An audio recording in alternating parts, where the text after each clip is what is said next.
Cette semaine, au MAG, on s'est posé une question. Ok, les insectes sont un des socles de la lutte biologique contre les ravageurs, mais comment arriver à en produire une quantité suffisante ? Bon, vous avez lu le titre de la vidéo, donc trêve de suspense. Oui, cette semaine, le MAG du biocontrôle vous emmène bien au cœur de l'incroyable fabrique à insectes.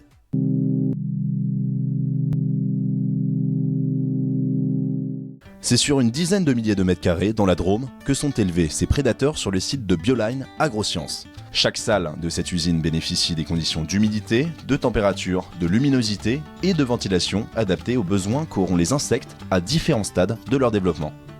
Et le tout avec la plus grande précision. Coccinelle 2 points, coccinelle 7 points, trichogramme.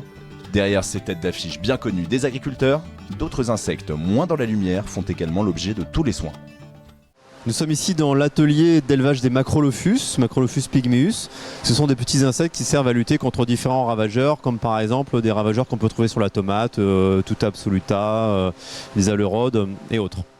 Mais encore faut-il les nourrir, et c'est les œufs d'un papillon, également appelé la teigne de la farine, qui en fait les frais.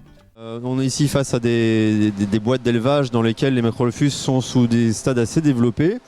Et ces Macrolophus seront nourris avec des œufs d'Ephestia cuniella qu'on a vu et vivront dans un environnement dans lequel seront positionnés des pop-corns. Le pop-corn apportant une surface de cachette pour ces Macrolophus et également servant aussi à réguler les conditions d'humidité à l'intérieur de la boîte.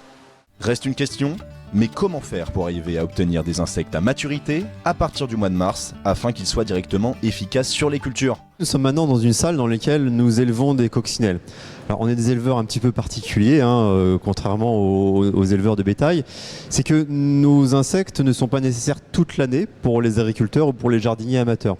C'est la raison pour laquelle, en dehors de la saison, nous maintenons nos populations à un certain niveau de façon à pouvoir redémarrer facilement la saison prochaine. Ce qui demande une extrême précision logistique et des installations capables de prévenir les coupures de courant, par exemple, qui pourraient gravement nuire aux insectes.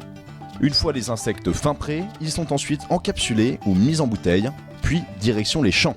Ces coccinelles sont ensuite conditionnées sous forme de larves dans ces boîtes qui contiennent ici par exemple des cosses de sarrasin.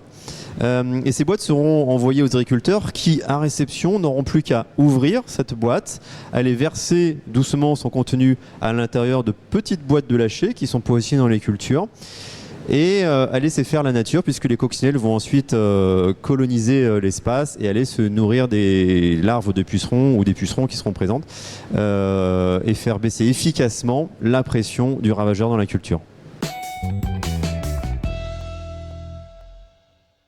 Le consortium Biocontrôle et le GIS Biotechnologie Verte co-organisent un atelier scientifique Semences et Biocontrôle le 2 octobre 2019 à Paris.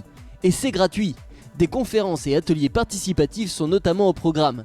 N'hésitez pas à consulter ce dernier. Allez, à la semaine prochaine pour un autre épisode du MAG du Biocontrôle.